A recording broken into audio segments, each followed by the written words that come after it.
মানুষ মানুষকে ঠকাতে পারে, কিন্তু বাবা আমার ওই যে ছেলেটা বাঁকা করে, বাঁকা হাতে কালো শশী, ওই ছেলেটার চোখে জীবনে কেউ কোনোদিন ধুলো দিতে পারেনি আর পারবে না। খাতা কলমে হিসাব তো করে রেখেছে গো। গান্ধারীকে বলছে, পিসিমা আজকে তুমি ভেঙে পড়ছো 100টা ছেলে হারিয়েছো বলে। মনে পড়ে যেদিন ওই 100টা ছেলেকে তুমি চুরি করেছিলে? কি বাবা ঠাকুর একটু স্মরণ করেন সেই দিনের কথা, যেদিন দুর্বাসা মুনি এসেছিল মা কুন্তির ঘরে। কুন্তির কাছে এসে প্রশ্ন করেছিল, কুন্তি আজ আমার মনের বড় ইচ্ছা, আমি তোর বাড়িতে একটু পরমান্ন সেবা করতে চাই। আমার পরমান্ন মানে কি গো? খিচুড়ি। পরমান্ন মানে নাকি খিচুড়ি, মানে খিচুড়ি ছিলেও যাই পায়েস। তবে শোন মা, আমি যেমন তেমন পাত্রে পায়েস দিলে হবে না, 100টা সোনার পাত্র। এখনকার দিনের কথা নয় বাবা, তখনকার দিনে 100টা সোনার পাত্র পাওয়া কোনো ব্যাপারই না। তো কুন্তিকে বলেছিল 100টা সোনার পাত্রে আমায় পরমান্ন দিতে হবে। তথাপি বাবা তখনকার দিনে কুন্তি জোগাড় করেছিল 99টা স্বর্ণ পাত্র, আর একটা পাত্র জোগাড় করতে পারেনি। আর একটা পাত্র জোগাড় করতে পারলো না বলে নিজের বক্ষ থেকে কাপড়টা সরিয়ে ওই গরম ফুটন্ত পায়েসটা বক্ষেতে ঢেলে দিয়েছে। নিজেই হৃদয় পাত্রে দিয়ে যেই না দুর্বাসার সামনে গিয়ে বসেছে, দুর্বাসা মুনি দেখা মাত্র চমকে উঠেছে।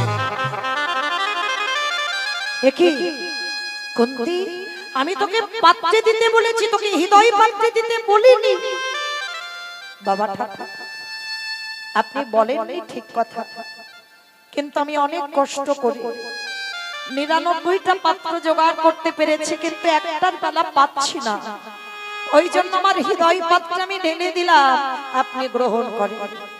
দুর্বাসার চোখে এলো জল। কুন্তি, তোর এত ভক্তি, তোর এত নিষ্ঠা, একটা পাত্র পাসনি বলে 99টা দিলি না, 100 পাত্র মিল করে আমাকে দিলি। যা তুই স্নান করে আয়, আর স্নান করে শুদ্ধ আচারে আমার কাছে বসবি। এই যে শতপাত্রে আমায় সেবা দিলি, আমি তোকে আশীর্বাদ দিলাম তুই শতপুত্রের জননী হবি। যা স্নানটা করে এলি, আমি তোকে বরটা দেব। তা কুন্তি আনন্দে স্নানে গেছে, মায়েরা আনন্দ হবে না? যদি পরপর 2-4টে কন্যা সন্তান হয়, একটা পুত্রের জন্য 7 ঠাকুরের কাছে মানত করি করি না? ঠাকুর যেন আমার বংশে একটা ছেলে আসে। তাহলে একটা ছেলের জন্য যদি 7 ঠাকুরের কাছে মানত করি, আর কোন মা যদি বাবা 100 পুত্রের বর পায়, তাহলে সে মায়ের কত না আনন্দ হবে। আনন্দে গদগদ হয়ে বাবা কুন্তি গেল স্নানে, আর সমস্ত কথাগুলো শুনে নিয়েছিল গান্ধারী। আর শুনে ফেলে মনে মনে চিন্তা করলো, এই তো সুযোগ, আর এই সুযোগে আমাকে ওই বরগুলোকে চুরি করতে হবে। কি করেছিল জানো? কুন্তির মতো পোশাক পরেছে, মাথায় ঘোমটাটা টেনে দিয়েছে, দুর্বাসা ধ্যানে বসেছে, দুর্বাসার সামনে গিয়ে কুন্তির মতো সেজে গান্ধারী দাঁড়িয়েছে। বুঝতে পারলো না দুর্বাসা মুনি, হাতটা তুলে নিয়ে মাথায় হাত দিয়ে আশীর্বাদ দিল, তুই শতপুত্রের জননী হবি হবি হবি। পটটা নিয়ে গান্ধারী বাবা চুরি করে পালিয়ে যাচ্ছে। আধা ঘন্টা পরে কুন্তি এসে বলছে, বাবা ঠাকুর আপনি বললেন আমাকে আশীর্বাদ দেবেন, তো দেন। অমাইরা রেগে যাবে না? যেই না বরটা চেয়েছে, অপদার্থ তোর এত বড় স্পর্ধা, তুই একবার বর নিয়ে আবার দ্বিতীয়বারে আমার কাছে এসেছিস, দূর হয়ে যা। আমি ভেবেছিলাম তুই ভক্তিমতী নারী, তোর ভক্তিতে সন্তুষ্ট হয়ে আমি তোকে শতপুত্রের বর দিলাম, তোর এত লোভ, তোর এত লালসা, আবার দ্বিতীয়বারে চাইছি। অবাক হয়ে গেল কুন্তি। বিশ্বাস করেন বাবা, আমি এ জীবনে কোনোদিন মিথ্যা আচরণ করিনি কারোর সঙ্গে। আর বিশ্বাস করেন, আপনি আমাকে বর দেননি, মিথ্যা কথা। আমার ভালো করে মনে আছে আমি তোকে বর দিয়েছি, না দেননি। আমি এ জীবনে কোনোদিন মিথ্যা বলি না, আপনি বর দেননি। দাঁড়াতা হলো, ধ্যানা যোগে বসলো দুর্বাসা মুনি। আর ধ্যানা যোগে বসে দেখতে পেল কুন্তির মতো সেজে গান্ধারী বরটা চুরি করে নিয়ে পালিয়ে যাচ্ছে।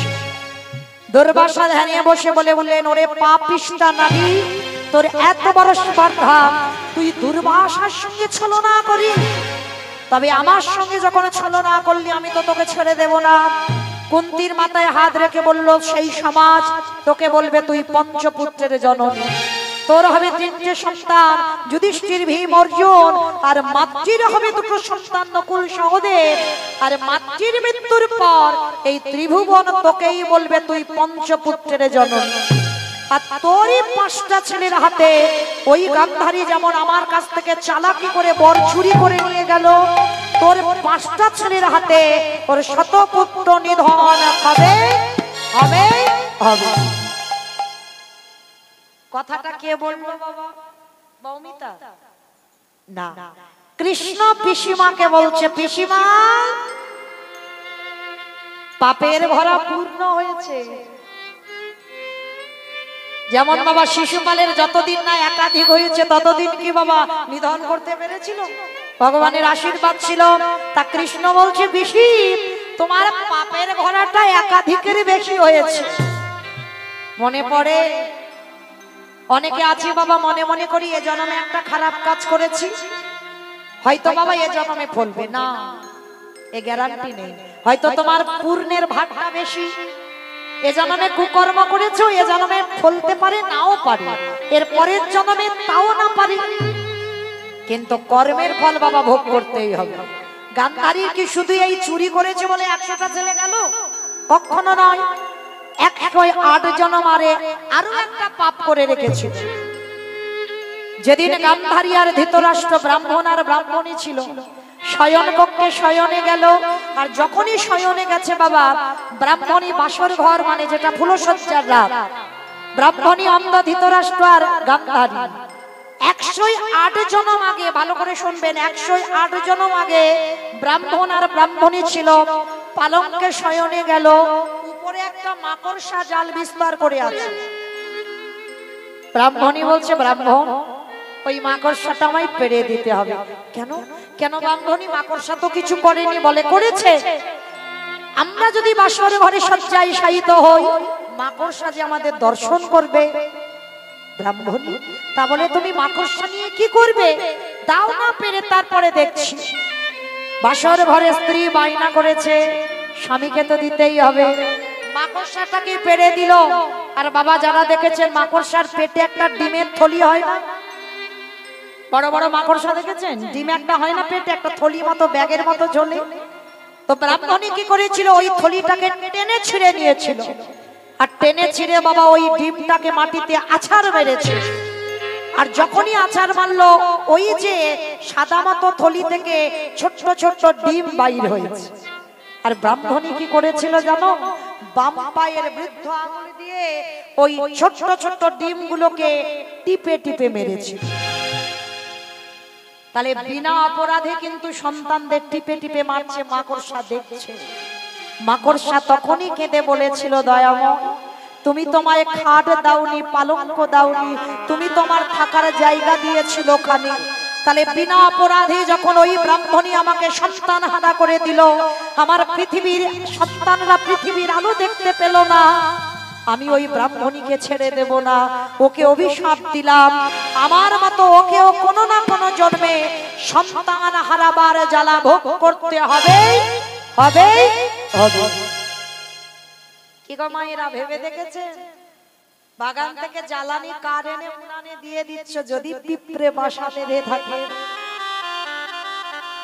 না জানি গোবিন্দ আমাদের বিচার কি করে রেখেছে। সামান্য একটা মাকড়সার ডিমকে মেরে 108 জন্ম আগে মেরেছিল বলে, তার জন্য আজকের কুরুক্ষেত্রের মাঠে শতপুত্র নিধন হয়ে গেল। বলছে কি আমি নয়, কৃষ্ণ বলছে, পিসিমা বৃথাই তুমি কাঁদছো। কিন্তু গান্ধারী বলেছিল, কৃষ্ণ মানলাম আমার সব ভুল, সব অন্যায় আমার, কিন্তু তোরও কি অন্যায় ছিল না? কৃষ্ণ বলছে, পিসিমা আমি আবার কি করলাম? করিসনি।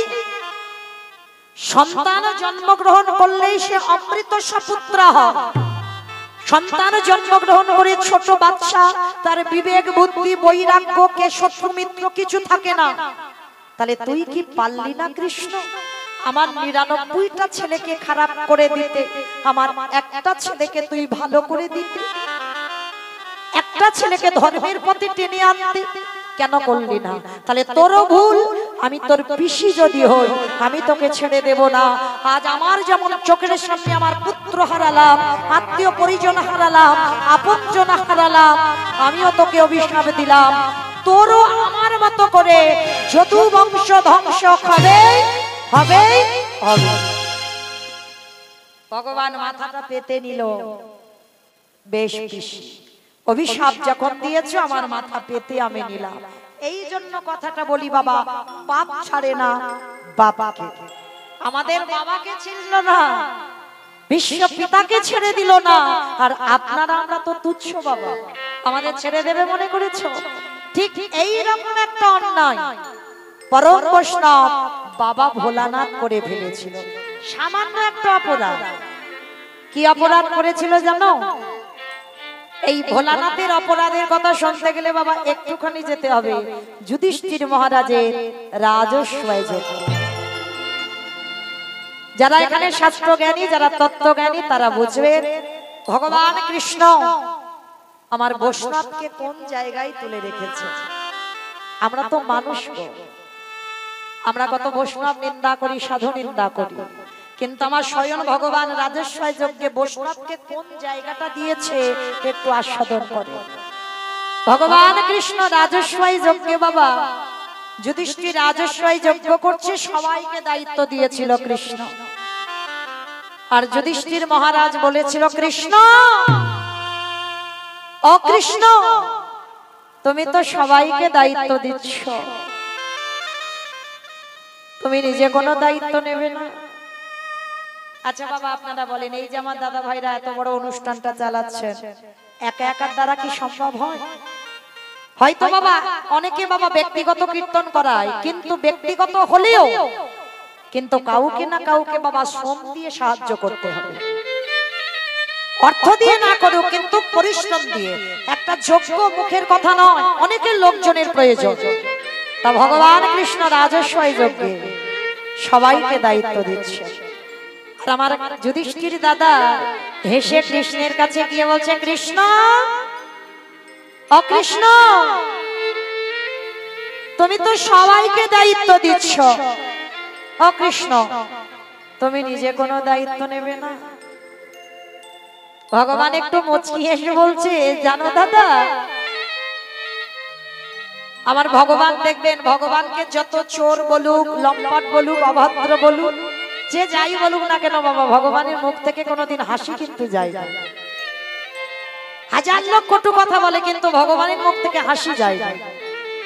তা ভগবান একটু মুচকি হেসে বলছে, জানো দাদা, আমি তো আমার জন্য দুটো কাজ ফেলে রে। সে কি?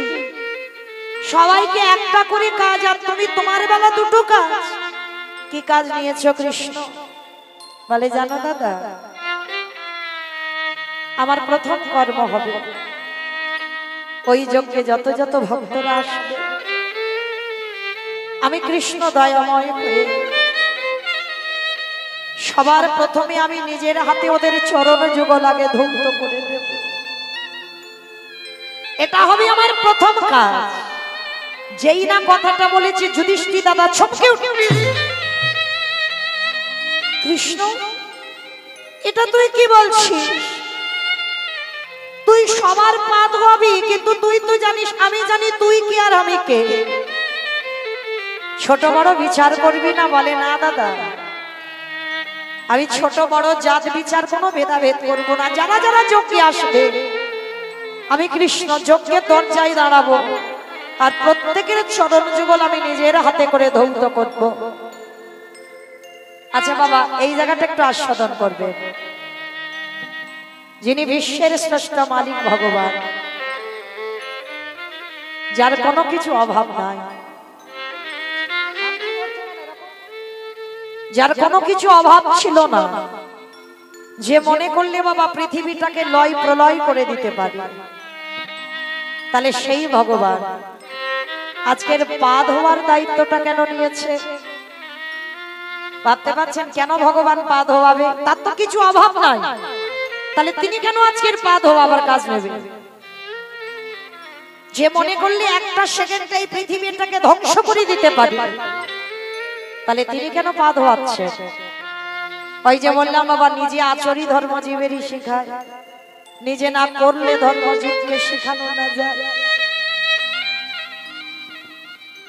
আমার আচরণ যদি ঠিক না হয়, আমার চলা যদি ঠিক না হয়, আমার বলা যদি ঠিক না হয়, তাহলে বাবা আমার মুখ থেকে যে কথাগুলো শুনবে তার কি কোনো কাজ হবে বলে মনে হয়?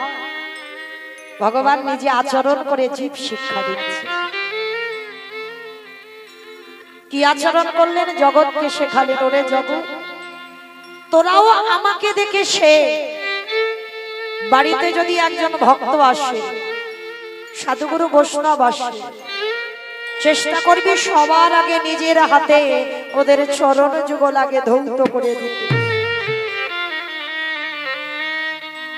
চরণ ধরে বলে যাই না, চেষ্টা করবে।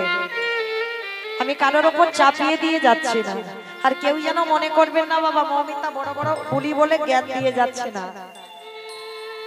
এইটা চরণে নিবেদন, কেউ ভাববেন না আমি কাউকে জ্ঞান দিতে আসি। আপনারা জানেন আমি একটু মনে করাতে এসেছি, আমি মনে করাতে এসেছি। বাড়িতে যদি সাধুগুরু বৈষ্ণব নাও পান, যে যার ঘরের বাবা মা তো আছে, শ্বশুর শাশুড়ি আছে, যদি থাকে, ভক্ত যদি না পান, চেষ্টা করবেন বৎসরে একবার নিজের হাতে ওই বাবা মার চরণ যুগল একটু ধৌত করবেন।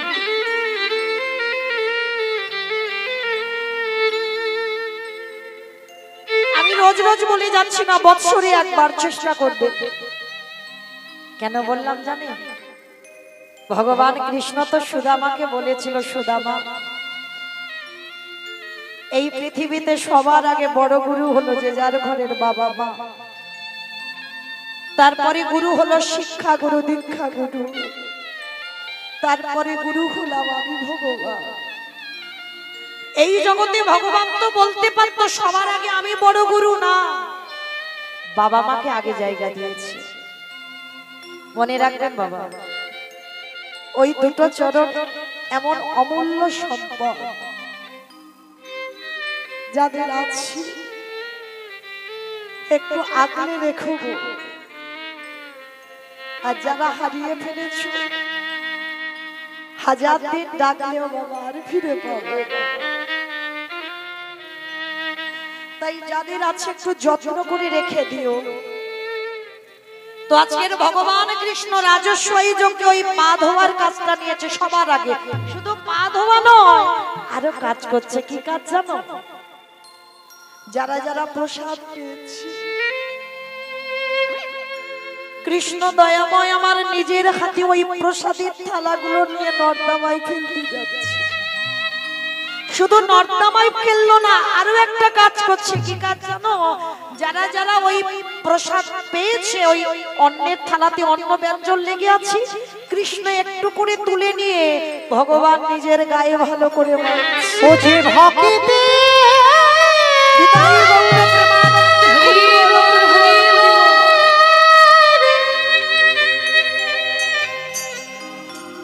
ওজি ভক্তি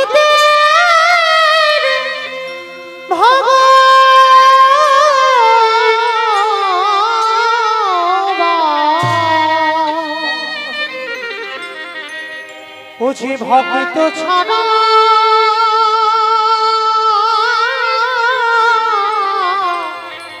কিছু জানে না, তাই তো যুগে যুগে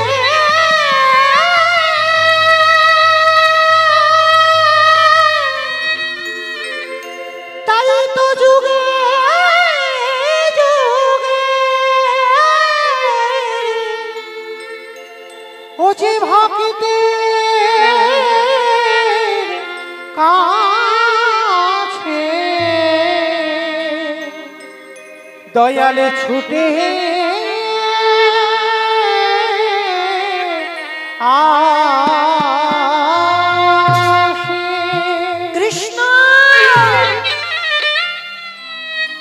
কৃষ্ণ এটা তুই কি করছিস? ওদের পা ধোয়াচ্ছিস, মেনে নেওয়া যায়। ওদের এঠো পাতা ফেলছিস, মেনে নেওয়া যায়।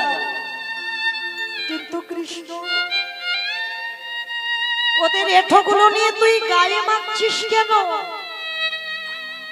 কথাটা শুনে আমার ভগবান একটু মুচকি হেসে বলেছিল, জানো দাদা, এ তো আমার কর্মফল। আমার মতো পাপী এই ত্রিভুবনে আর কেউ নেই। সে কি কৃষ্ণ, তুই আবার পাপ করিস? করি না দাদা, সবাই অপরাধ করি, সবারই বিচার আমি কৃষ্ণ করি। কিন্তু যে কৃষ্ণ বিচার করে তার বিচার করবে কে? কি বাবা, ভগবান তো সবার বিচার করে, তাহলে ভগবানের বিচার করবে কে? ভগবান বললেন, আমার বিচার কাউকে করতে লাগে না, আমি নিজে নিজেই করে দিই। আচ্ছা কৃষ্ণ, তুই যে অপরাধটা করেছিস, যার জন্য এই কর্মগুলো করছিস, কি অপরাধ রে? বলে, জানো দাদা, অপরাধ তো কৃষ্ণ অবতারই করিনি, করেছিলাম ত্রেতা যুগে রামচন্দ্রের অবতার। সে কি রাম অবতারই পাপ করেছিস? বলে, হ্যাঁ দাদা, যেদিন আমি রঘুপতি রামচন্দ্র ছিলাম সেদিন অপরাধটা করে ফেলেছিলাম। হ্যাঁ রে, কি অপরাধ করেছিলিস? বলে, জানো দাদা, আমি তো একটা মণিপুত্রকে নিজের হাতে হত্যা করেছিলাম। বাবা, মণিপুত্রটাকে বিশ্বের সবার মনের ছেলে, যার নাম ছিল রাবণ রাজা। ওই রাবণ রাজাকে আমার রঘুপতি রামচন্দ্র নিজের হাতে হত্যা করেছিল। আর কথাটা শুনেই বাবা যুধিষ্ঠির দাদা খিলখিল করে হেসে উঠেছে। কৃষ্ণ, তোর মাথা ঠিক আছে তো? রাবণের মতো ব্যক্তিকে মেরে জীবনে রামচন্দ্রের অপরাধ হয় কি? মাইরা আপনারাই বলেন তো, রাবণকে বধ করলে রামচন্দ্রের অপরাধ হয়েছিল? কেন হবে? রাবণের মতো দুরাচার, রাবণের মতো পাপিষ্ঠ বাবা আর কেউ পৃথিবীতে হয়? আচ্ছা বলেন তোমার, রাবণ ভালো লোক না রাবণ খারাপ লোক? খুব ভালো লোক। বাহ, তার মানে কীর্তন শোনে, কীর্তন বোঝে। তবে বাবা, এখানে যতজন ভক্ত আছি না, দু রকমের ভক্ত কিন্তু বাবা, একটা বাহ্যিক জগতের, একটা অন্তর জগতের। মানে তলিয়ে ভাবার নাম হচ্ছে বাবা তত্ত্ব। একটু ভিতরে গিয়ে কীর্তন শুনতে হবে, উপর থেকে কীর্তন শুনলে রস আস্বাদন হয় না। এই যারা যারা বললো না রাবণ ভালো, হিসাবে বাবা জগতে বাহ্যিক জগতের ভক্তরা বলবে রাবণ ভালো নয়। কেন ভালো নয়? যে রাবণের 10,000 বউ ছিল, তথাপি বাবা ভগবানের বউ চুরি করেছে। তাহলে যে ভগবানের বউ চুরি করে সে কি করে বাবা ভালো লোক হতে পারে? কিন্তু বাবা, ওই যে বললাম, তলিয়ে ভাবতে হবে, একটু ভিতরে যেতে হবে। রাবণে যে ভগবানের বউ চুরি করলো, তাহলে যার 10,000 বউ ছিল তার কি একটা ঘর ফাঁকা পড়েছিল না? নিশ্চয়ই ছিল। তাহলে সীতামাকে চুরি করে বাবা রেখেছিল কোথায়?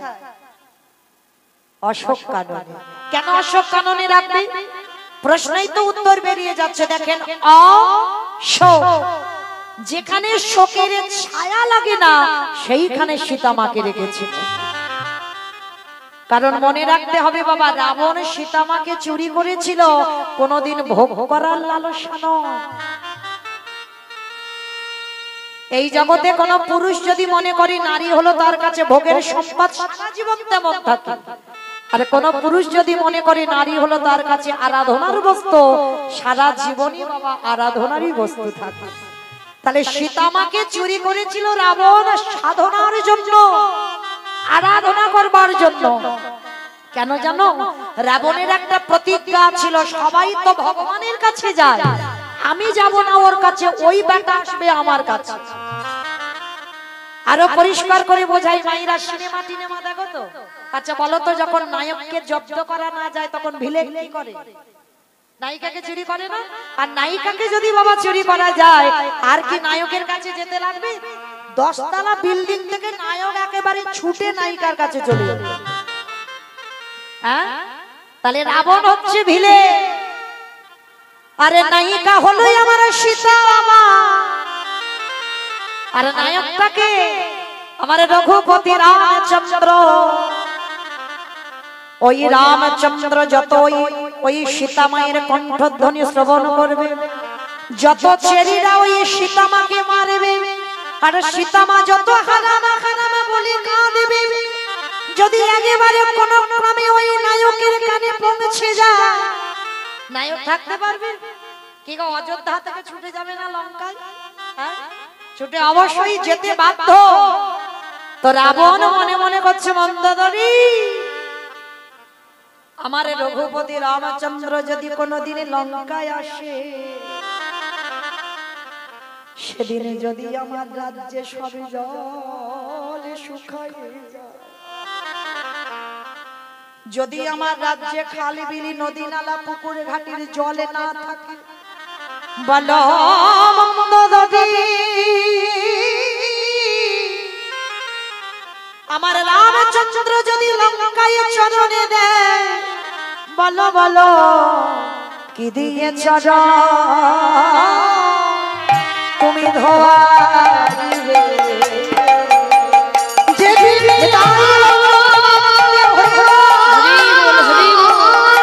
প্রভু এই লঙ্কায়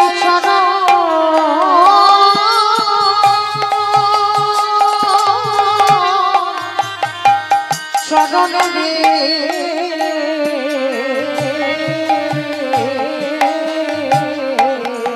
বলো কি দিয়ে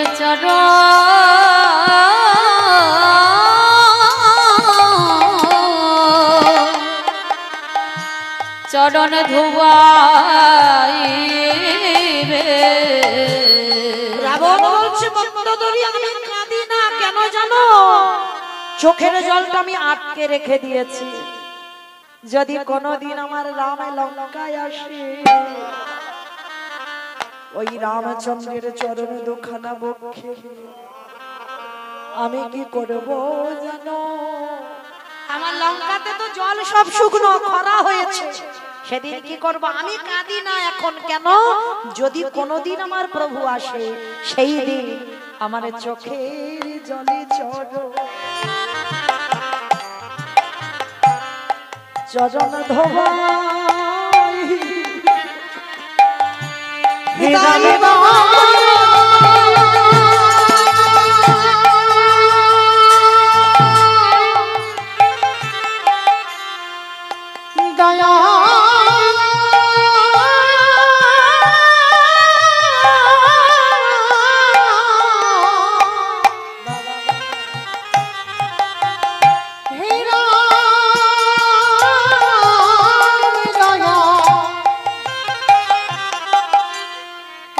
দয়া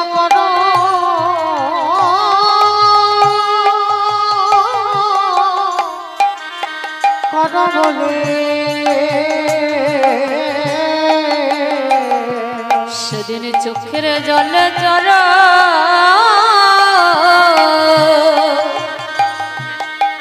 চরণ ধুয়াইব।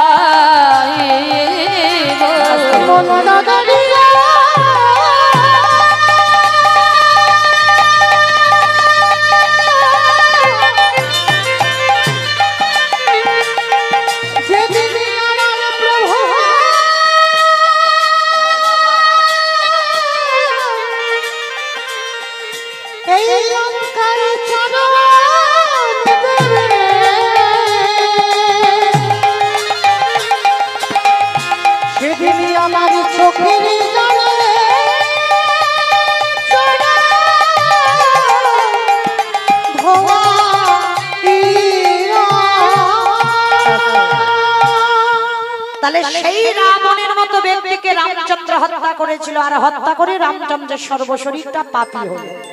আচ্ছা বাবা, সেই পাপটা ধুচ্ছে কবে? ত্রেতা যুগে সুযোগ পাইনি, ধুচ্ছে দ্বাপর যুগে কৃষ্ণ অবতার। তাহলে বাবা ঠাকুর এইটুকু কথা শুনে আপনারা আমরা শিখলাম কি, যদি কেউ অজান্তে অপরাধ করে ফেলি, বাবা কেউ তার জানতে পাপ করে না, অজান্তেও পাপ হয়ে যায়।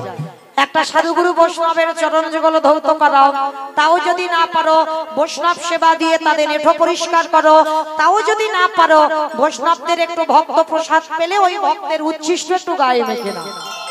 আর যদি নিতে পেরেছো কোটি কোটি জনমের অপরাধ থেকে আপনার আমরা মুক্তি পাবো পাবো পাবো।